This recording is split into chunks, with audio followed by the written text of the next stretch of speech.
look, I've had a wonderful academic career. I have to say I've been supported financially enough to get by with my students.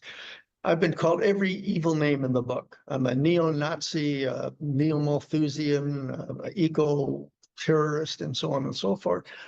I don't take it personally. This is the dialogue that goes on in any society. There are places in the world where, of course, it's becoming increasingly difficult to speak up. Journalists are being slaughtered by thousands in many parts of the world now, including, for that matter, in Palestine. So I'm not a journalist, but you get the point that if an unpopular perspective starts getting out there, the system will respond to put it down. Mm-hmm. And I'm not popular enough or well-known enough to be put down. So in many respects, I think academics are merely tolerated. They feed us enough research funding to keep us going and off the street, so to speak. But we're not yet a major danger to the system. Mm-hmm.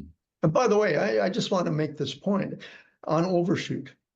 I've gone to every major CBC program, from What on Earth to the current, the National News Service, with articulate pleas to, look, tease this climate thing apart a little bit. You're focusing on climate. I got one response from, I guess, a researcher with the Current in the morning.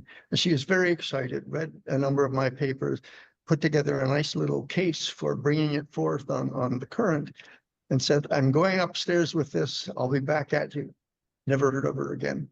So there's just no interest, you see, in getting the conversation to move in directions that are unfamiliar, that are off the beaten track.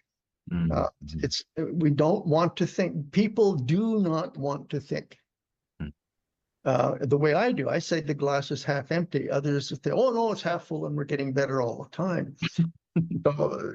To say, listen, no, we're not getting better all the time. It's a figment of your measurement system and your imagination. You have to start looking at other variables that in the long run mean a great deal more. But we don't think in the long run because we're natural discounters.